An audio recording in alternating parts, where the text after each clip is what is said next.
ஆண்டவராகிய இயேசு கிறிஸ்துவின் நாமத்திலே இந்த கிங்டம் பீப்புள் ப்ரோக்ராமை பார்க்குற நேயர்களுக்கு இயேசுவின் நாமத்திலே நாங்கள் வாழ்த்துகிறோம். இந்த நாளிலே இந்த பேட்டியில் காணும்படிக்கு வந்திருக்கிற சகோதரன் பிரதர் ஹெர்பர்ட் சாமுவேல். அவர் ஸ்கிரிப்சர் யூனியன்கிற ஊழியத்திலையும் அதற்கு பிறகு இப்பொழுது பெத்தல் அக்ரிகல்ச்சரல் ஃபெலோஷிப்ங்கிற ஊழியத்தில் அவர் அசோசியேட் டைரக்டராக இருக்கிறார். இன்றைக்கு அவர் எங்களுடைய ப்ரோக்ராமுக்கு வந்ததுக்கு மிகவும் நன்றி செலுத்துகிறோம். தேங்க்யூ ஸோ மச் அண்ணன் ஃபார் கம்மிங். அண்ட் இந்த நாளிலே இந்த பேட்டியின் மூலமாய் அநேகருக்கு பிரயோஜனமான சில காரியங்களை நாம் கேட்க போகிறோம்.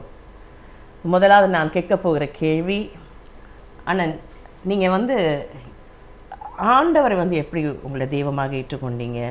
உங்களோட பின்னணித்தை பற்றி கொஞ்சம் சொல்ல முடியுமா அண்ணன்? திருச்சியில் நான் பிறந்தது ஒரு கிறிஸ்தவ குடும்பத்தில் தான். ஆனால் ஒரு நாள் நேரம் நான் மனம் திரும்பினேன்னு சொல்லி என்னால் குறிப்பிட்டு சொல்லவே முடியாது. ஆனால் எங்கள் அப்பா அம்மா ரெண்டு பேருமே கடவுள் மேலே பக்தி உள்ளவங்க, சுவிசேஷ ஊழியத்தில் ரொம்ப ஆக்டிவாக இருந்தனால சிறு வயதிலிருந்தே என்னை அந்த பக்தியிலேயே வளர்த்து வந்தாங்க. ஆனால் கூட எனக்கு ரட்சிப்பு தேவைன்றதை என்னுடைய பள்ளி பருவத்தில் நான் அதிகமாக உணர்ந்து ஆண்டவரை ஏற்றுக்கொண்ட நிச்சயம் இருக்குது. ஆனால் ஒரு குறிப்பிட்ட நாள் நேரத்தை குறித்து என்னுடைய அனுபவத்தில் நான் சொல்ல முடியாது. ஆனால் என்னுடைய குடும்பத்தில் நான் கடைசி ஆண்மகன். அதனால் பிறந்ததுலேருந்தே அப்பா அம்மா சொன்னது, நீ மனம் திரும்பி ஆண்டவரை ஏற்றுக்கொண்டு ஆண்டவருக்குன்னு உன்னை முழு நேரமாக பண்ணிக்கின்னு நீ அர்ப்பணம் பண்ணணும்னு சொல்லியே வளர்த்தாங்க. அதனால் என்னுடைய அனுபவம் அப்படியே இருந்துச்சு. ஒரு குறிப்பிட்ட நாள் நேரத்தை என்னால் சொல்ல முடியல. ஆனால் ரட்சிப்பின் அனுபவம் ஒரு நிச்சயமான அனுபவம், அது எனக்கு கிடைச்சிது. ஆனால் அப்பா அம்மா உங்களை பிரதிஷ்டை பண்ணிட்டாங்க ஊழியத்துக்கு வரணுன்ட்டு. அது எப்படி அதுக்கு நீங்கள் எப்படி ரியாக்ட் பண்ணீங்க? அப்புறம் எப்படி ஊழியத்துக்கு ஒப்பு கொடுத்தீங்க? எனக்கு ரொம்ப என்னை பொத்தி வளர்த்தாங்க. கடைசி ஆண் பையன்றதுனால ரொம்ப வெளி உலகத்தை காமிக்காமல் வெளியே ரிஸ்க் எடுக்கக்கூடாதுன்னுவாங்க. பார்த்தீங்கன்னா ஒரு பிக்னிக் எங்கேயும் கூட அனுப்பவே மாட்டாங்க. ஆனால் ஆண்டவருக்குன்னு நீ அப்படி வளரணும் அப்படின்னு சொல்லி அப்படியே வளர்ந்தே வந்தேன். ஆனால் என்னுடைய எம்ஏ படிப்பை முடிக்கும்போது ஆண்டவர் உணர்த்தினார், நீ என்னுடைய ஊழியத்துக்கு தேவைன்னு சொல்லி. நான் யோசிச்சேன் அது கஷ்டமே இருக்காது, ஏன்னா அப்பா அம்மா அப்படி தானே சொல்லி வளர்த்துருக்குறாங்க அப்படின்னு சொல்லி அப்பா அம்மாட்ட நான் சொன்னேன், நானும் ஊழியத்துக்கு போகணும் அப்படின்னு சொல்லி. அப்பா என்னமோ அதை ஏற்றுக்கிட்டாங்க. ஆனால் அவங்க என்ன சொன்னாங்கன்னா, நீ போகிறதா இருந்தால் பைபிள் காலேஜ் போய் படிச்சுட்டு 3 வருஷம் உன்னை எக்யூப் பண்ணிக்கோ அப்படின்னு சொன்னாங்க. ஆனால் எங்கள் அம்மாவால் அதை ஏற்றுக்கவே முடியல. அவங்க கண்ணீர் விட்டு அழக ஆரம்பிச்சிட்டாங்க. ஒரு 3 நாள் எங்கள் அம்மா கண்ணில் கண்ணீரை பார்க்குறது எங்களுக்கு ரொம்ப கஷ்டமாக இருந்துச்சு. மகனே, இது ஆண்டவருடைய சுத்தமாக இருக்க முடியாது, நீ ஒரு செக்குலர் ஜாபில் இருந்துட்டு எவ்வளோ வேணாலும் ஊழியம் செய்ய நாங்கள் தடை சொல்ல போகிறதில்ல. பாரு, உங்கள் அக்கா மாரெலாம் கல்யாணம் பண்ணி போயிட்டாங்க, நீ தான் எங்களை பார்த்துக்கணும். நீயும் போயிட்டானா என்னமோ அப்பா என்னமோ எங்கேயோ போய் படிக்கணுன்றாங்க, நீ வரும்போது நான் உயிரோட இருக்க மாட்டேன் அப்படிலாம் சொன்னாங்க. இது 73, 74. ஆனால் அவங்கெல்லாம் 2000 வரைக்குமே நல்லா இருந்து ஆண்டவர் அவங்கள பார்த்துக்கிட்டாரு ஒரு குறைவு இல்லாமல். ஆனால் அந்த ஸ்ட்ரகிள் இருக்க தான் செஞ்சுது. ஸோ நீங்கள் you would have been how ஓல்டுன்னு எம்ஏ படித்து முடிக்கிற பருவத்தில்? ஆமாம், ஒரு 19-20 இருக்குமா அண்ணன்? இருக்கலாம். ஆமாம், கரெக்ட். அந்த வயதில் தான். ஓகே. அப்போ அதுக்கு பிறகு நீங்கள் எப்படி மினிஸ்ட்ரியில் இன்வால்வ் ஆனீங்க? சின்ன வயசுலேருந்து இந்த ஸ்கிரிப்சர் யூனியன் ஊழியர்கள் எனக்கு கொஞ்சம் ரோல் மாடல்ஸாக இருந்தாங்க. அவங்க ஊழியம் செஞ்சது மாத்திரம் இல்லை, அவங்க எங்களோட வச்சுருந்த ரிலேஷன்ஷிப். நான்லாம் அவங்ககிட்ட வயதில் ரொம்ப குறைஞ்சவனாக இருந்தால் கூட ஒரு மாதிரி சரிக்கு சரி என் கூட பேசுவாங்க, பழகுவாங்க. தப்பு ஏதாவது நடந்துருச்சுன்னா அவங்க நம்மக்கிட்ட சாரின்னு மன்னிப்பு கேட்கும்போது இதெல்லாம் என்னை ரொம்ப அதிகமாக என்னை கவர்ந்த ஒரு காரியங்கள். ஆனால் செமினரியில் கடைசி வருஷத்தில் நான் இருக்கும்போது ஊட்டியில் ஒரு சர்ச்சும் என்னை அவங்க பாஸ்டாக இருக்க சொல்லி கூப்பிட்டாங்க. அவங்க சேலரி இதை விட ஜாஸ்தி, வசதிகளும் ஜாஸ்தி, நிறைய வெளிநாட்டவர்கள் வரக்கூடிய ஒரு சர்ச்சு. செமினர்லேருந்து என்னை நீ ஒரு 20 days அங்கே ஒரு ட்ரையலில் நீ போய் பார்த்துட்டு வா அப்படின்னு சொல்லி அனுப்பிச்சிருந்தாங்க. ஆனால் அதனால் ரெண்டையும் வச்சு நான் ஜெபிக்கும்போது ஆண்டவர் ரொம்ப கிளியராக ஸ்கிரிப்சர் யூனியனுக்கு ஊழியத்துக்கு வர சொல்லி எனக்கு உணர்த்தினதுனால அந்த சர்ச்சுக்கு நோன்னு சொல்லிவிட்டு ஸ்கிரிப்சர் யூனியனை எடுத்துக்கொண்டேன். செமினரி முடித்து வெளியே வந்தோடனே இந்த வேலையை தான் ஜாயின் பண்ணேன். அதனால் வேறு எந்த வேலையும் எனக்கு தெரியாது. முதல்ல இருந்து செஞ்சதே இந்த ஊழியம் தான், ஸ்கிரிப்சர் யூனியன் ஒர்க் தான். ஆனால் சின்ன பிள்ளைங்க உலகத்தை குறித்து எங்களுக்கு கொஞ்சம் தெளிவு தர முடியுமா? What is child's world like? எனக்கே ஒரு ஒரு நல்ல ஒரு பிரயாணமாக இருந்துச்சு இந்த பிள்ளைங்களோட வேலை செய்கிறது. ஏன்னா அவங்களுடைய உலகம் வந்து ரொம்ப ஃபாஸ்ட்டாக மாறுகிறத நான் பார்த்தேன். அதுவும் நான் வளர்ந்தது ஒரு மாதிரி, நான் வளர்க்கப்பட்டது ஒரு மாதிரி, நான் சந்திக்க போகிற பிள்ளைங்க பள்ளிக்கூடத்தில் போய் பார்க்கும்போது அவங்க ரொம்ப வேகத்தில் ரொம்ப வித்தியாசமாக இருக்கிறத நான் பார்த்தேன். அது எனக்கு பர்சனலாகவும் நிறைய சேலஞ்சஸ் இருந்துச்சு. ரொம்ப பொத்தி வளர்த்தாங்கன்னு சொன்னேன் இல்லையா. இங்கிலீஷ் லிட்ரேச்சர் எம்ஏல படிச்சிருந்தாலும் கூட வீட்டில் ஒரு நாளும் இங்கிலீஷில் 2 வார்த்தை கூட பேசுனது கிடையாது. நான் படித்த கல்லூரியிலையும் ரொம்ப ஆங்கிலத்தில் யாரும் பேச மாட்டாங்க. ஆனால் இங்கே ஊழியத்துக்கு வந்தோடனே இங்கிலீஷ் மீடியம் ஸ்கூல்ஸில் போய் வேலை செய்ய சொல்லி சொன்னாங்க. முதல்ல அது வேண்டவே வேண்டான்னு சொன்னேன். ஆனால் ஆண்டவர் பார்த்திங்கன்னா ரொம்ப அற்புதமாக அங்கே எனக்கு உதவி செஞ்சு அதை நல்லா என்னை பயன்படுத்துகிறத பார்க்க முடிஞ்சுது. இந்த பிள்ளைங்க உலகம் வந்து ரொம்ப ஃபாஸ்ட்டாக மாறிக்கிட்டு வருது. மேலை நாடுகளில் வந்து படிப்படியாக அந்த கட்டத்துக்கு அந்த பிள்ளைங்க வந்தாங்க. ஆனால் நம்ம பிள்ளைங்க வந்து அப்படியே ஒரு ஜாயிண்ட் லீப், ஒரு 50 வருஷம் அப்படி தாண்டி குதிக்கிற மாதிரி அந்த படிப்படியான ஸ்டேஜ் குரோத்தெல்லாம் நம்ம பிள்ளைங்களுக்கு இல்லை. திடீர்னு அவங்களுக்கு ஒரு பெரிய எக்ஸ்ப்ளோஷன் அவங்க பார்க்குற மாதிரி இருக்குது. அதனால் சில சமயம் அவங்க தப்பு நடக்குது, அவங்களால அந்த சவால்களை அவங்களால சந்திக்க முடியல. அவங்களுக்கு ரொம்ப உதவி தேவைப்படுகிற ஒரு கூட்டத்தை என்னால் பார்க்க முடிஞ்சுது. அதில் தான் இவங்களுக்கு எப்படி பைபிளும் கடவுளும் அவங்களுக்கு நல்லா உதவி செய்ய முடியும்னு எனக்கு ஒரு நல்ல கன்விக்ஷனும் வந்துச்சு. அதை கண்கூட பார்க்கவும் முடிஞ்சுது. அதனால் என்னை கவர்கிற ஒரு கூட்டமாக அந்த கூட்டம் மாறுகிறத நான் பார்த்தேன். அந்த தேவைகளை வச்சு fast changing world, very fast changing world, extremely fast changing world. நான் அப்போ கொஞ்சம் பின்னாடி போகிறேன்னு, இந்த சென்ஸ் நீங்கள் பைபிள் காலேஜில் படிச்சீங்கன்னு சொல்கிறீங்க. எந்த பைபிள் காலேஜில் படிச்சீங்கன்னு? யூனியன் பிப்ளிக்கல் செமினரின்னு அப்போ நான் படித்தப்போ அந்த கல்லூரி வந்து யவத்மால்ல இருந்துச்சு. இப்போ அதை மாற்றி பூனா கொண்டாந்துட்டாங்க. சர்ச் ஸ்பான்சர்ஷிப்லாம் இல்லாமல் ஓப்பனாக இண்டிவிஜுவலாக ஒரு கேண்டிடேட் தான் போனேன். அந்த நாட்களில் அப்படிப்பட்ட கேண்டிடேட்ஸை எடுத்தாங்க பைபிள் காலேஜஸில். இப்போ தான் அப்படி எடுக்கிறது இல்லை. சர்ச் ஸ்பான்சர்ஷிப் இருந்தால் மாத்திரம் தான் இப்போ எடுக்கிறாங்க. நான் போனப்போ அடுத்தாப்புல முடிச்சு வரும்போது எந்த ஊழியத்துக்கு போக வேண்டியதே தெரியாது. எங்கள் அம்மா இது ரொம்ப எதிர்பார்த்தாங்க. நான் அங்கி போட்டு ஒரு ஐயரா பாஸ்டா வருவேன். கடைசி வரைக்கும் அவங்களுடைய எதிர்பார்ப்பு நிறைவேறலை. ஆனால் நிறைய சர்ச்சில் பிரசங்கம் பண்ணுறதுக்கும் ஆண்டவர் என்னை பயன்படுத்தி இருக்கிறாரு. ஆனால் இந்த ஊழியத்தில் நிச்சயமாக ரொம்ப ஃப்ரூட்ஸை பார்க்கறதுக்கு ஆண்டவர் கிருபையை கொடுத்தாரு. ஓகே, அப்போது அந்த யூபிஎஸ்ல இருக்கிற அந்த எக்ஸ்போஷர் வந்து இந்த ஸ்கிரிப்சர் யூனியன்கிறது பிள்ளைகளுக்குள்ள மினிஸ்ட்ரி, சிறுவர் வாலிபர் மத்தியில் அதிகமாக கான்சன்ட்ரேஷன் உள்ள ஒரு ஊழியம் அது. ஓகே, அப்போ இன்னைக்கு நம்ம பார்க்கும்போது நிறைய பேர் அந்த சில்ட்ரனுக்கு அவ்வளோ முக்கியத்துவம் கொடுக்கறதில்ல. அதை பற்றி நீங்கள் என்ன நினைக்கிறீங்கன்னு? ரொம்ப பார்க்க முடிஞ்சது. எந்த மிஷன் கான்ஃபரன்ஸ் போனாலும் சரி, இந்த மாநாடுகள்லாம் போகும்போது சிறுவர்களை பற்றி பேசவே மாட்டாங்க, அடல்ட்ஸை பற்றியே தான் இருக்கும். ஆனால் அங்கே பார்த்தீங்கன்னா அங்கே 60% மக்கள் வந்து குழந்தையாக இருக்கும்போது தான் ஆண்டவரை ஏற்றுக்கொண்டிருப்பாங்க. ஆனால் அவங்க பேசுகிறதெல்லாம் பெரியவங்களை பற்றி தான். சின்ன பிள்ளைங்க ஒரு மாதிரி ஒரு பெரியவங்களை டிஸ்டர்ப் பண்ணாமல் ஒரு பார்த்துக்கிறதுக்கு யாராவது கொண்டு வந்துருவாங்க, அவ்வளோதானே தவிர அவங்களுக்குன்னு டார்கெட் பண்ணி ரொம்ப மிஷன் ஸ்ட்ராட்டஜிஸ் இல்லை. அதனால் கொஞ்சம் வருஷத்துக்கு முன்னால் லூசான் கான்ஃபரன்ஸ் போயிருந்தப்போ கூட எங்களுக்கு ஒரு பேட்ஜ் கொடுத்தாங்க, தி கிரேட் ஒமிஷன் அப்படின்னு சொல்லி சிலரதை அணிந்து கொண்டு தான் அந்த கான்ஃபரன்ஸ்க்கே போனோம் நாங்கள். ஏன்னா நிறைய பேர் இதை விட்டுடுறாங்க மிஷன். இப்போ கொஞ்சம் கொஞ்சமாக வந்துகிட்டு இருக்குது. இப்போ 414 ஒரு இனிஷியேட்டிவ் வருது. இப்போ தான் உலகளவில் அது கொஞ்சம் யோசிக்க ஆரம்பிக்கிறாங்க, கொஞ்சம் இதை டார்கெட் பண்ணணும்னு சொல்லி. ஆனால் இது ரொம்ப ஒரு நெக்லெக்டட் ஃபீல்ட் ஆயிடுச்சு அந்த சில்ட்ரன்றது. அண்ணே, இப்போ சில்ட்ரனுக்கு எவ்வளோ தூரம் புரியும்னே? இப்போது சத்தியத்தை எடுத்து நமக்கு சொல்லும் போது ஆண்டவர் குறித்த உண்மைகள் எவ்வளோ தூரத்துக்கு எந்த வயசுலேருந்து புரியும்? எந்த வயசுலையுமே புரியும், ஆனால் அந்த வயதுக்கு ஏற்ப தான் புரியும். ரொம்ப நம்ம எதிர்பார்க்குறது இப்படி நம்ம என்ன சில சமயம் என்னது செஞ்சிடறோம்னா, நம்ம அனுபவத்தை அவங்க மேலே சொல்லி இது மாதிரி அந்த பிள்ளை என்னைக்கு சொல்லுதோ அப்படி தான் ஆண்டவர் ஏற்றுக்கொள்ளணும்னு சொல்கிறோம். அந்த மாதிரி ஃபிக்ஸ்ட் ஐடியா இருக்கக்கூடாது. அந்த பிள்ளைங்க அவங்களுடைய ஓன் பாணியில், அதான் ஒரு ஊழியர் போய் கேட்கும்போது அந்த பிள்ளையை பார்த்து சொல்கிறாங்க, நீ ஏற்றுக்கொண்டன்றதுக்கு எப்படி தெரியும், நீ இயேசுவானவர் பார்க்கும்போது என்ன சொல்லுவ அப்படின்னு கேட்குறாங்க. அந்த பிள்ளை கொஞ்சம் யோசிச்சுட்டு சொல்லுது, இயேசுவானவரை பார்க்கும்போது நான் ஏன் பேசவே மாட்டேன், ஓடி போய் அவரை கட்டி பிடிச்சிக்குவேன் அப்படின்னு சொல்லுது. அதனால் பிள்ளைங்க வித்தியாசமான விதத்தில் ரெஸ்பாண்ட் பண்ணுவாங்க. அதையும் இந்த ஸ்கிரிப்சர் நூலியத்தில் ரொம்ப பார்க்க முடிஞ்சுது. அர்பன் செட்டப்பில், ரூரல் செட்டப்பில் வித்தியாசமான ரெஸ்பான்ஸ் என்னால் பார்க்க முடிஞ்சுது. ஆனால் எல்லாருமே ஆண்டவரை பக்கத்தில் வருகிறாங்க, வளர்கிறாங்க. ஆனால் எல்லோரும் ஒரே மாதிரி ரெஸ்பான்ஸ் இருக்காது, பல பேர் கட்டத்தில் இருப்பாங்கன்றதை என்னால் பார்க்க முடிஞ்சுது. சிட்டி பிள்ளைங்களுக்கும் ரூரல் பிள்ளைங்களுக்கும் ரொம்ப டிஃப்ரென்ஸ் உண்டான்னு? ரொம்ப டிஃப்ரென்ஸ் இருக்கு. ஆக்சுவலாக நம்ம வந்து இவங்களுக்குன்னே ஸ்ட்ராட்டஜிஸ் டெவலப் பண்ணி அவங்களுக்குன்னே கொஞ்சம் தனியாக வேற மாதிரி கூட சொன்னால் நல்லது. அதில் வேடிக்கை என்னென்னு பார்த்தீங்கன்னா, இப்போ சிட்டியில் அர்பனில் இருக்கிற அவங்களுக்கு பிள்ளைங்களுக்கு இருக்கிற வாய்ப்புகளும் வித்தியாசம், சவால்களும் வித்தியாசம். அதனால கொஞ்சம் எக்ஸ்பிளைன் பண்ண முடியுமா?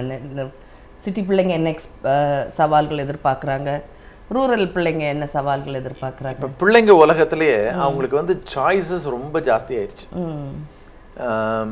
முந்தியெல்லாம் வந்து வீட்டில் ரேடியோ வாங்கினோன்னா அது பயங்கரமான ஒரு பெரிய என்டர்டெயின்மெண்ட். இப்போ பார்த்தீங்கன்னா 24 மணி நேரமும் கார்ட்டூன் பார்க்கணுன்னா பார்க்கலாம், 24 மணி நேரம் மியூசிக் கேட்கணுன்னா கேட்கலாம். இப்படி உங்களுக்கு ஒய்டு சாய்ஸ் இருக்கும்போது அதில் யூஸும் இருக்குது, அப்யூஸும் இருக்குது, நல்ல காரியங்கள் இருக்குது, கெட்ட காரியங்கள் இருக்குது. கான்ஸ்டண்ட்டாக அந்த பிள்ளைங்க ப்ரெஷர் ஆஃப் சாய்ஸ், எதை நம்ம தேர்ந்தெடுக்கிறது, எதை நம்ம தேர்ந்தெடுக்கிறது. அப்படி பார்க்கும்போது அர்பன் செட்டப்பில் இருக்கிற அவங்களுக்கு இருக்கிற வாய்ப்புகள் கொஞ்சம் வித்தியாசம். அவங்க கையில் ஒரு 100 ரூபாய் 200 ரூபாய் பணம் கிடைச்சதுன்னா அவங்க எங்கே போய் செலவழிப்பாங்க? இப்போ மாலில் போய் ஹேங் அவுட் பண்ணுறோம் அப்படி, இதெல்லாம் அவங்களுடைய இதான், அதான் எங்களுடைய ரெகுலர் ஹேங் அவுட் பிளேஸ்னு. ஒரு ரூரலில் அந்த மாதிரி ஹேங் அவுட்டாக இருக்காது, அவங்க சேலஞ்ச் வேறு மாதிரி இருக்குது. ஆனால் அதே சமயத்தில் இவங்களுக்கு வர்ற அதே எக்ஸ்போஷர் அவங்களுக்கும் வந்துருச்சு. அமெரிக்காவில் யாரோ ஒருத்தர் ஒரு மாதிரி சட்டை போட்டாங்கன்னா அடுத்த நிமிஷமே இங்கே ஒரு ஃபேஷன்னு, அதை ஒரு எந்தையோ உள்ள ஒரு மூலையில் உள்ள ஒரு வில்லேஜில் உள்ள பிள்ளைங்க கூட பார்க்கக்கூடிய அளவுக்கு இன்றைக்கி வளர்ந்துருச்சதுனால அவங்க ரொம்ப under pressure all the time. ஆனால் நம்ம பிள்ளைங்களுக்கு இன்றைக்கி சரியானதை சூஸ் பண்ணுறதுக்கு நம்ம கற்றுக் கொடுக்காட்டி அவங்க வாழ்க்கையில் ரொம்ப கஷ்டப்படுறாங்கன்றதை பார்க்குறோம். ஆனால் இந்த டெக்னாலஜி வந்து ரொம்ப ஆக்சசிபிள் ஆயிடுச்சுன்னு நீங்கள் சொல்கிறீங்க. இப்போ இந்த டெக்னாலஜி வந்து பிள்ளைங்க எப்படி ஹேண்டில் பண்ணுறது, பேரண்டல் கைடன்ஸ் அதில் ஏதாவது நீங்கள் சொல்ல முடியுமாண்ணே? பிள்ளைங்களும் சரி பெற்றோரும் சரி இதில் ரொம்ப கன்ஃபியூஸ்டாக இருக்கிறாங்கன்னு தான் நான் நினைக்கிறேன். என்ன ஆயிடுச்சுன்னா, தெர் இஸ் நாலேஜ் எக்ஸ்ப்ளோஷன். அளவற்ற அளவுக்கு ஒரு மாதிரி அளவு லிமிட்டே இல்லாத அளவுக்கு அவங்களுக்கு எக்ஸ்போஷர் அன்லிமிட்டட் மாதிரி ஆயிடுச்சு. முந்தியெல்லாம் வந்து புஸ்தகத்தை படித்தாதான் நாலேஜ் கிடைக்கும். இன்றைக்கி பார்த்தீங்கன்னா we are producing an illiterate generation. புஸ்தகத்தை படிக்க வேணாம், அவன் ஸ்க்ரீனை பார்த்துக்கிட்டே ஸ்டார்ஸை பற்றி பேசலாம், ஸ்டார் வார்ஸை பற்றி பேசலாம், அந்த மாதிரி ஆயிடுச்சு. அதனால தான் ஒருத்தர் அவங்களுக்கு பேர் கொடுக்குறதே ஸ்க்ரீன் ஏஜர்ஸ்னு சொல்கிறாரு.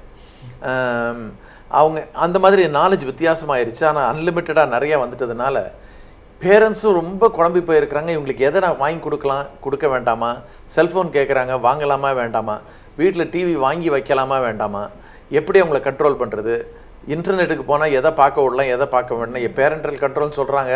இருந்தால் கூட அதே மாதிரி சோஷியல் நெட்வொர்க்கு இதெல்லாம் எப்படி யூஸ் பண்ணுறது, எங்களுக்கு எங்கே போனாலும் பேரண்ட்ஸ் அந்த கேள்வி கேட்குறாங்க. ஐயா எங்களுக்கு என்ன பண்ணுறதுனே தெரில, இதுக்கு எதாவது சொல்லிக் கொடுக்க முடியுமா, எங்களுக்கு இன்னும் டீச் பண்ண முடியுமான்னு பிள்ளைங்களும் ஸ்ட்ரகிள் பண்ணுறாங்க.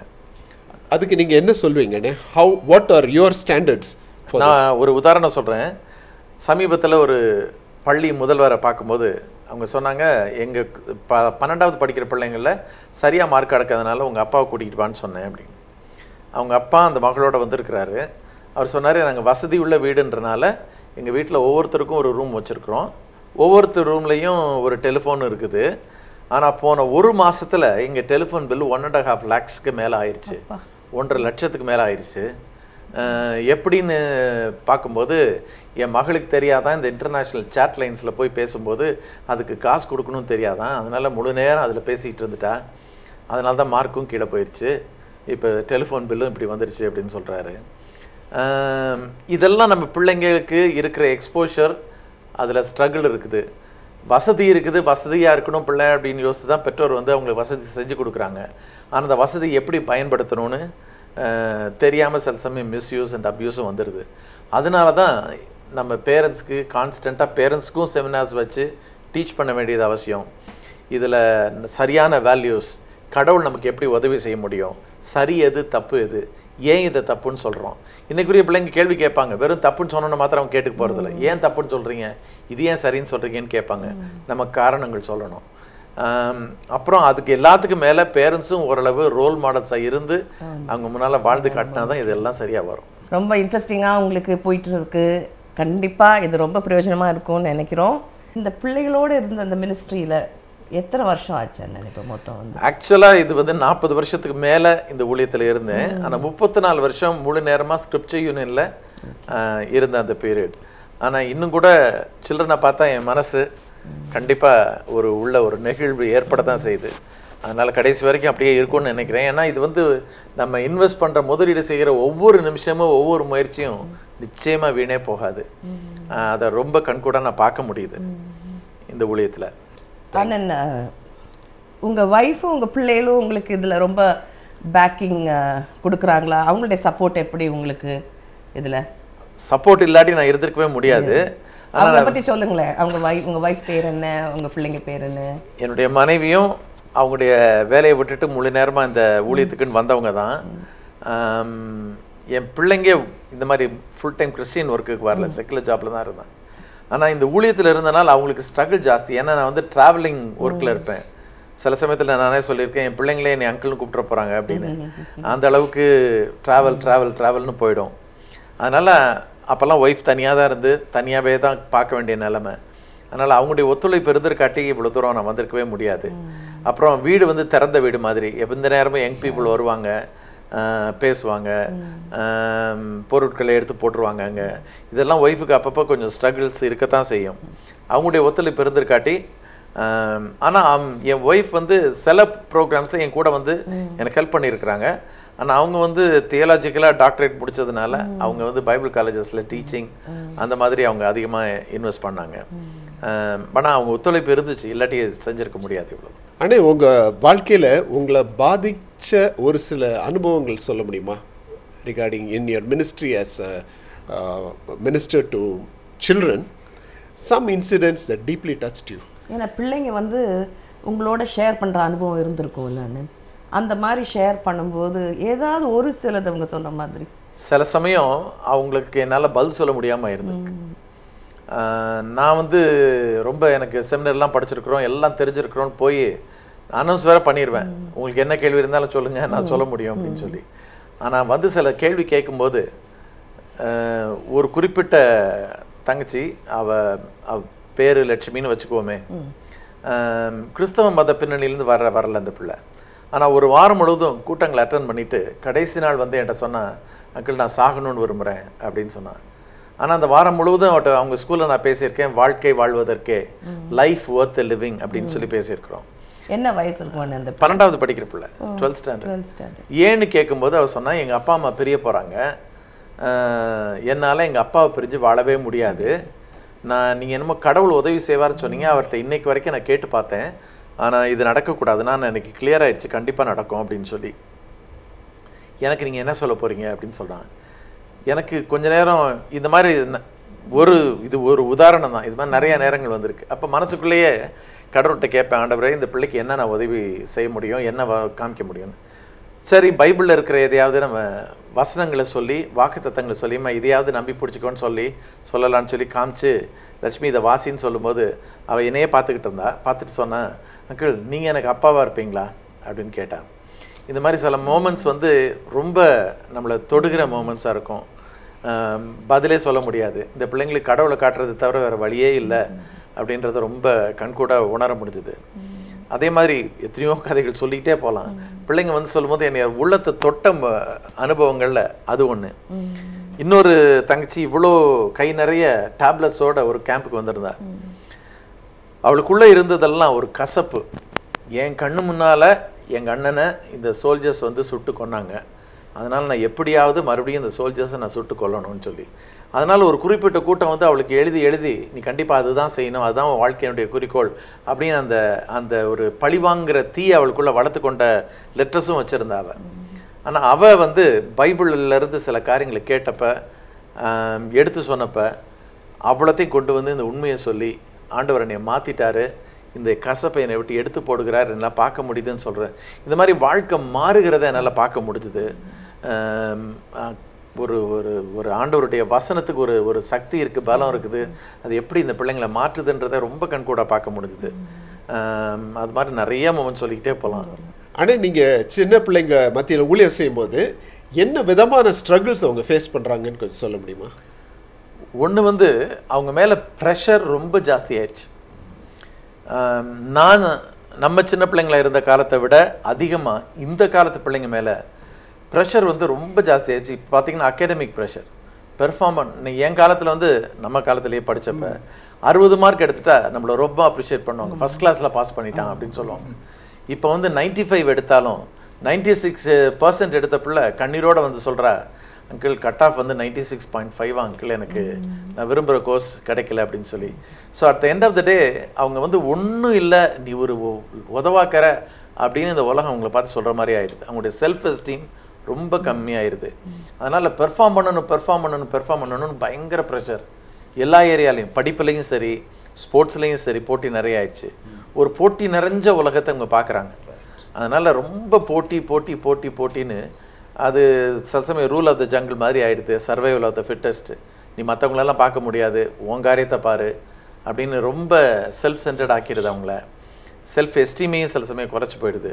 அது ஒன்று. அடுத்தது ஜென்ரேஷன் கேப் ரொம்ப ஜாஸ்தி ஆயிடுச்சு. பேரண்ட்ஸ் வளர்ந்த கட்டங்கள் வித்தியாசம், இப்போ பிள்ளைங்க வளர்கிறது வித்தியாசம். எத்தனை பேரண்ட்ஸால் இவங்களுடைய ஸ்ட்ரகிள் இன்றைக்கி புரிஞ்சிக்க முடியுது, புரிஞ்சாதான் அவங்களால உதவி செய்ய முடியும் அண்டது. இதனால் அவங்க பேசுகிற லாங்குவேஜும் வித்தியாசமாக இருக்குது, இவங்க பேசுகிற லாங்குவேஜும் வித்தியாசமாக இருக்குது. ஒரு ஒயிட் கேப் வந்துக்கிட்டே இருக்குது. அதனால வர்ற இஷ்யூஸும் நிறைய அவங்களுக்கு உள்ள வரதை பார்க்குறோம். மூணாவது ஏரியா பாய் கேர்ள் ரிலேஷன்ஷிப், ஆண் பெண் பால் உறவில் ரொம்ப கன்ஃபியூஷன் நிறையா இருக்குது. எது சரி எது தப்புன்னு தெரியாமல் இன்றைக்கி நிறையா மாட்டிக்கிட்டு தவிக்கிற பிள்ளைங்க ரொம்ப இருக்கிறாங்க. ஒரு நல்ல பெரிய ஒரு செயின் ஆஃப் ஸ்கூல்ஸில் பார்த்தீங்கன்னா அந்த பிரின்சிபல் ரவுண்ட்ஸில் வரும்போது ஒரு தம்பி தங்கச்சி ஒரு 9th ஸ்டாண்டர்ட் படிக்கிற பிள்ளைங்க கொஞ்சம் ஒரு தவறான பழக்கத்தில் இருக்கிறத பார்த்துட்டு அவங்களை கூப்பிட்டு விசாரிக்க சொன்னால் உடனே அந்த பையன் சொல்கிறான், நான் அதுக்கு பாதுகாப்புக்கு வச்சுருக்கிறேன் பையில் அப்படின்னு சொல்லி. இவங்களுக்கு ரொம்ப ஷாக் ஆகி போய் டீச்சர்ஸ் எல்லாம் கூப்பிட்டு பையெல்லாம் செக் பண்ணுங்கன்னு சொன்னால் அன்றைக்கி 200 பையிலிருந்து அந்த மாதிரி அவங்க எடுக்கிறாங்க. அப்படின்னும் போது இந்த பிள்ளைங்க எங்கே போயிட்டு இருக்கிறாங்க, இப்படி என்ன ஆயிடுது அப்படின்றது அடுத்த ஒரு பெரிய ஸ்கூல் பிள்ளைங்க என்ன வயசு இருக்கும், 9th ஸ்டாண்டர்ட் 10th ஸ்டாண்டர்ட் படிக்கிற பிள்ளைங்க. அடுத்தது என்ன ஆயிடுதுன்னா, இது நடக்கிறது இந்தியாவில். ஆமாம் நம்ம நாட்டில், நான் இடத்த பேரை சொல்ல விரும்பலை, ஆனால் நம்ம நாட்டில் தான் நடக்குது. அடுத்தது இன்னொன்று சொல்ல விரும்புகிறேன், பிள்ளைங்க அவங்களுக்கு சைல்ட்ஹுட்ன்றதே இல்லாமல் போயிடுது. நம்ம சின்ன பிள்ளைங்கள இருந்தப்போ விளையாண்ட டாய்ஸ் பார்த்தீங்கன்னா இப்போ மார்க்கெட்டில் போய் பாருங்கள், இல்லவே இல்லை. எல்லாம் அடல்ட் உலகம். அப்புறம் சின்ன பிள்ளைங்க வந்து ரொம்ப ஒரு 10-15 வயசு கடந்த மாதிரி அவங்க பேசுவாங்க. அது முதல்ல கேட்கும்போது பேரண்ட்ஸ்க்கு ரொம்ப சந்தோஷமாக இருக்குது, ஐயோ பாரு எப்படி பேசுதுன்னு. ஆக்சுவலாக அவங்க they lose their childhood very early and they become mini adults. அதனால் அதுக்குரிய அந்த வளர வேண்டிய அந்த பருவத்தில் அவங்க வளர்க்கப்படுறது தவறி போயிடுறதுனால அதனால வேற அவங்க ரொம்ப கன்ஃபியூஷனில் வர்றாங்க பின்னால். இதெல்லாம் சேர்ந்து நம்ம பிள்ளைங்களுக்கு இன்றைக்கி ரொம்ப உதவி தேவைன்றது தான் நமக்கு ரொம்ப உணர முடியுதே தவிர, அதனால் ரொம்ப அவங்களுக்கு கண்டிப்பாக நம்ம ஊழியம் செய்யணும், அவங்களுக்கு எடுத்து சொல்லணும், உதவி செய்யணும், பேரண்ட்ஸுக்கும் செய்யணும். சில டைமில் நீங்கள் இந்த கவுன்சிலிங் பண்ணும்போது எல்லா டைம்லேயும் பிள்ளைங்க நல்லா ரெஸ்பாண்ட் பண்ணுறாங்கன்னு உங்களுக்கு 100% சக்ஸஸ் இருக்குன்னு சொல்ல முடியுமான்னு? கண்டிப்பாக இல்லை. அதுக்கு பல காரணங்கள் இருக்கு. ஆன் அன் ஆவரேஜ் பார்த்தீங்கன்னா பெண்கள் கூட்டத்தில் நிறைய பேர் ரெஸ்பாண்ட் பண்ணுவாங்க, ஆனால் நிறைய பேர் பின்வாங்கியும் போயிடுவாங்க. தம்பிமார்கிட்ட போனீங்கன்னா ஒருவேளை அந்த எண்களை வச்சு பார்த்தீங்கன்னா அந்த எண்ணிக்கை ரொம்ப குறைவாக இருக்கும், ஆனால் அதில் கேஷுவாலிட்டி ரேட்டும் கம்மியாக இருக்கும். ஒரு 10 பேர் சில சமயம் அவங்க திங்கிங் அந்த மாதிரி இருக்கிறதுனாலயா கொஞ்சம் எமோஷனுக்கு முக்கியத்துவம் கொடுத்துட்றாங்க, இவங்க எமோஷனலாக முடிவு எடுத்துடுறாங்க அப்படின்றதுனால. ஆனால் கேஷுவாலிட்டிஸ் இருக்க தான் செய்யுது. எங்கள் ஊழியத்திலே இருந்திருக்கு. ரைட் ஃப்ரம் சரித்திரத்திலே பார்த்தோம்னா ரொம்ப நல்லா வந்து ஊழியக்காரவங்களை ஆனவங்க கூட பின்வாங்கி போயிருக்கிறாங்க. ஆனால் அதே சமயத்தில் ஒரு நிறைய சக்ஸஸும் ஆயிருக்குது. நிறைய பேர் உண்மையிலே தங்களுடைய வாழ்க்கையில் மாற்றங்கள் அடைஞ்சு தாறுமாறாக போகக்கூடிய வாழ்க்கையை விட்டுட்டு ரொம்ப நல்ல ஒரு வாழ்க்கையை தேர்ந்தெடுத்து வந்திருக்கிறாங்க. அதையும் கண் கூட பார்க்க முடியுது. ஒரு ஆண் பிள்ளைக்கு நீங்கள் கவுன்சில் பண்ணுறதுக்கும் ஒரு பெண் பிள்ளைக்கு கவுன்சில் பண்ணுறதுக்கும் டிஃப்ரென்ஸ் நம்ம கட்டாயம் நமக்கு தெரியும். அது என்ன சேலஞ்சஸ் நீங்கள் பார்த்துருக்கீங்க when you counsel a boy, when you counsel a girl, or இன்னும் சொல்லப்போனால் ஒரு மீட்டிங் நடத்தும்போது what are the responses you've seen? ஏன்னா ஒரு ஆண் பிள்ளை is very different in responses than for it. சில டைமில் பேரண்ட்ஸ் வந்து நினைக்கணும் நம்ம மூத்த பிள்ளை வந்து கேர்ளாக இருக்கிறதுனால அதே மாதிரி ஆண் பிள்ளையும் இருக்கணும். ஸோ அந்த மாதிரி அந்த மாதிரி முடிய மாட்டேங்குது இல்லை? அது இப்போ எப்படி ஹவு டு யூ? என்னைய பொறுத்தளவில் அந்த கவுன்சிலிங்கிறதுமா நான் நம்புறது என்னென்னா நம்முடைய வாழ்க்கையுடைய பிரச்சனைகள் எல்லாத்துக்கும் விடைகள் வந்து நமக்குள்ளேயே இல்லை. ஒரு ட்ரெண்ட் கவுன்சிலிங் என்ன சொல்லுவாங்கன்னா, உன்னை நீ நம்பு, உனக்குள்ளதான் விட இருக்கு, நீ கண்டுபிடிச்சிக்கலாம், நீ சரி செஞ்சிடலான்னு. நான் ரொம்ப ஸ்ட்ராங்காக உணர்ந்தது, அனுபவத்தில் கண்டது என்னன்னா, நமக்குள்ள எல்லா விடையும் இல்லை. அதனால தான் நமக்கு கண்டிப்பாக கடவுள் அவசியம்னு சொல்லி. அதனால் கவுன்சிலிங்லேயே நம்ம அதிகமாக மற்றவங்களை பயிற்சி கொடுக்கும்போது நான் சொன்ன காரியம் என்னென்னா, ஆண்டவருடைய வசனத்திலிருந்து வழியை அவங்களுக்கு காண்பிக்கிறது தான் கவுன்சிலிங். அப்படி பார்க்கும்போது அது பெண் பிள்ளை ஆனாலும் சரி, ஆண் பிள்ளை ஆனாலும் சரி, ஒரே பைபிள் தான், ஒரே வசனம் தான். அதை தான் நம்ம பாயிண்ட் அவுட் பண்ணி அவங்களுக்கு சொல்கிறோம். ஆனால் நீங்கள் சொல்கிற மாதிரி வித்தியாசமாக ரெஸ்பாண்ட் பண்ணுவாங்க. சில ஏரியாவில் நம்ம ப்ராக்டிக்கலாக வித்தியாசமாக செய்ய வேண்டியது இருக்கும். நீங்கள் சொன்ன மாதிரி பெண் பிள்ளைகள் கொஞ்சம் எமோஷ்னலு, அது நம்ம பொறுமையாக கேர்ஃபுல்லாக டீல் பண்ணணும் அவங்ககிட்ட. ஆண் தம்பிமார் வந்து கொஞ்சம் வித்தியாசமாக ரெஸ்பாண்ட் பண்ணுவாங்க. ஆனால் 2 பேருக்குமே ரொம்ப அவசியம் அவங்களோட ஒரு ரேப்போ, ஒரு ரிலேஷன்ஷிப் இருந்தால் தான் அவங்க வந்து வாழ்க்கையை ஓப்பன் பண்ணி நம்மகிட்ட சொல்லுவாங்க. எக்ஸ்ட்ரீமாக சிலது வந்து கேர்ளுக்குரிய ப்ராப்ளம்னு சொல்லும்போது எங்கூட டீமை எப்போதும் கூப்பிட்டு போயிடுவேன். அதில் பெண்கள் இருந்தாங்கன்னா பெண்கள் அவங்ககிட்ட பேசுகிறதுக்கு வசதியாக இருக்கும், தம்பிமார்ட்ட நம்ம பேசுகிறப்ப வசதியாக இருக்கும். ஆனால் இந்த மாதிரி தான் அவங்க ரெஸ்பான்ஸ் எல்லாம் ஒரே கடவுள் தான், ஒரே வசனம் தான். ஆனால் சில சமயம் இவங்க கொஞ்சம் எமோஷனல் அதிகமாக ரெஸ்பாண்ட் பண்ணுற மாதிரி இருக்கும். அதை நம்ம கிரவுண்ட் பண்ணாட்டி சீக்கிரத்தில் அவங்க வழி விலகி போயிடுவாங்க. தம்பிமார் கொஞ்சம் யோசித்து முடிவு எடுக்கிற மாதிரி இருக்கும். ஆனால் ரொம்ப ஓப்பனாக ரொம்ப வார்ம்த்தாக தெரியாது. ஆனால் அவங்களையும் பார்க்க முடிஞ்சது. அப்ப நீங்க என்ன சொல்றீங்கன்னா, வெளியே வச்சு நம்ம ஜட்ஜ் பண்ண முடியாது ரெஸ்பான்ஸ் வச்சு. ஆனால் நீங்கள் going back a little bit, அந்த யங்ஸ்டர்ஸ் ஃபேஸ் பண்ணுற சேலஞ்சஸை குறித்து நம்ம பார்த்தோம். அப்போது நீங்கள் வந்து சொன்னீங்க டெக்னாலஜி பேஸ்ட் ஏஜ். இப்போது ஏதாவது கைட்லைன்ஸ் வச்சுருக்கீங்களானே? இப்போ கேட்குற மக்களுக்கு இப்போ நிறைய பேரண்ட்ஸ் கூட கேட்கலாம், வாலிபர்களும் கேட்கலாம். ஸோ அவங்களுக்கு ஏதாவது any advice you would give them on how to use the resources that they have? ஒன்று வந்து அடல்ட் உலகம் முதலாவது ஸ்வீப்பிங்காக பிள்ளைங்கிட்ட சொல்கிறத முதல்ல நிறுத்தணும். சினிமா பார்க்குறது பாவம், டிவி பார்க்குறது பாவம், இப்படி சொல்லாமல் நம்ம அவங்களுக்கு சரியான வேல்யூஸை கொடுத்து, இன்னைக்கு தெரிந்த இடத்துக்கு சாய்ஸில் தான் இருக்குது.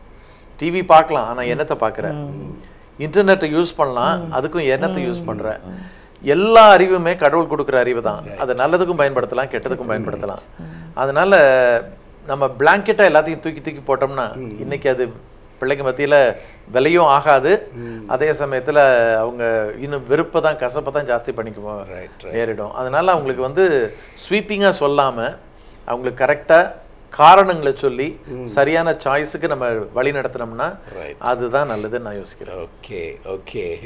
ஆனால் உங்களுக்கு நம்ம கேட்டுக்கொண்டு இருக்கிற மக்களுக்கு உங்கள் இருதயத்தில் ஏதாவது சொல்லணும் அப்படின்னு ஏதாவது ஒரு எண்ணம் இருந்துச்சுன்னா, நீங்கள் காரியம் இருந்துச்சுன்னா நீங்கள் சொல்ல விரும்புகிறீங்களா? பிள்ளைங்க ஆசீர்வாதம் அப்படின்னு யோசித்த காலங்கள் மாறி போச்சு. பாட்டு என்னமோ பாடிடுவாங்க,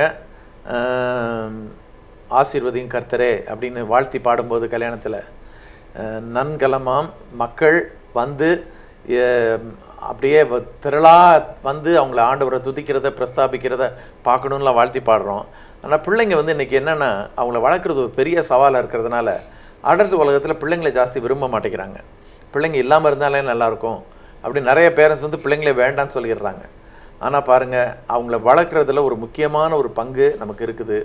அவங்களுக்குன்னு நம்ம நேரம் ஒதுக்கி அவங்களோட நேரம் செலவழித்து அவங்கள புரிஞ்சு கொள்றதுக்கு நேரம் எடுத்து அவங்களுக்கு நம்ம உதவி செஞ்சோன்னு சொன்னால் அது ரொம்ப தேவை இருக்குது. அதனால் அடல்ட்ஸாக இருக்கிற அதுக்கு நம்ம இன்வெஸ்ட் பண்ணுவோம். It's worth investing every money and every effort. Thank you so much அண்ணன். உங்களுடைய ஆன்சர்ஸ் எல்லாம் ரொம்ப யூஸ்ஃபுல்லாக இருந்துச்சு. இப்பொழுது நீங்கள் கேட்டுக்கொண்ட சில காரியங்களை கொஞ்சம் நம்ம ரீகேப் பண்ணணும் என்றால், எனக்கு விளங்குனது என்னென்னா, பிள்ளைங்களோட பேரண்ட்ஸ் எப்படி ரிலேஷன்ஷிப் வச்சுருக்கணும். அப்புறம் அடுத்தது நீங்கள் பார்த்தீங்கன்னா, டீச்சர்ஸ் கூட they play a big role in the lives of the சில்ட்ரனுங்க. அதில் அண்ணன் சொன்ன மாதிரி ஒரு ஓப்பன் ரிலேஷன்ஷிப் இல்லைன்னா பிள்ளைங்க வந்து நம்மகிட்ட எதையும் ஷேரே பண்ண மாட்டாங்க. ஐயோ இப்படி செஞ்சிட்டியாடா, இப்படி செஞ்சிட்டியேடின்னு சொன்னால் அதோட பிள்ளைங்க வாயை திறக்க மாட்டாங்க. அதனால் அவங்களோட ஒரு நல்ல ஒரு அண்டர்ஸ்டாண்டிங் இருந்தால் தான் பிள்ளைங்க நம்மளோட ஷேர் பண்ணுவாங்க. ஆக்சுவலி நம்ம பேரண்ட்ஸாக இருக்கலாம், நம்ம அத்தாரிட்டி ஃபிகர்லாம் இருக்கலாம், but keep the door open for your children to connect with you. ரொம்பவும் பிரயோஜனமான சில காரியங்களை சொன்னால், சில ப்ராக்டிக்கல் திங்ஸ் அவங்க சொன்னாங்க. நம்ம என்ன பிள்ளைங்க பண்ணுறாங்கங்கிறது நம்முடைய கையில் தான் இருக்குது மானிட்டர் பண்ணுறது. பிள்ளைங்களுக்காக தான் நம்ம சம்பாதிக்கிறோம், பிள்ளைங்களுக்காக தான் நம்ம நிறைய காரியங்களை செய்கிறோம். ஆனால் அநேக முறை பார்த்திங்கன்னா இதே பிள்ளைங்க சொல்லுவாங்க, எல்லாத்தையும் எங்களுக்கு கொடுத்தாங்க, ஆனால் எங்களோட நேரத்தையே செலவழிக்கலை. அந்த மாதிரி ஒரு நாளும் ரிக்ரெட் வராதபடிக்கு நம்ம பிள்ளைகளை நம்முடைய கையில் ஆண்டவர் கொடுத்துருக்கிறார். சண்டே ஸ்கூல், யூத் மினிஸ்ட்ரி எல்லாம் ரெண்டாவதுங்க. நம்ம தான் பிள்ளைகளுடைய லைஃப்பில் ஃபஸ்ட்டு இன்வெஸ்ட் பண்ணுறதை ஆண்டவர் நம்ம கையில் தான் கொடுத்துருக்கிறார். ஸோ இது உங்களுக்கு ரொம்ப பிரயோஜனமாக இருந்திருக்கும் என்று நம்புகிறோம். மறுபடியும் உங்களை அடுத்த கிங்டம் பீப்புள் ப்ரோக்ராமில் சந்திக்க போகிறோம். ஆண்டவர் இயேசு கிறிஸ்துவின் நாமத்திலே உங்களுக்கு எங்களுடைய வாழ்த்துக்கள். God bless you.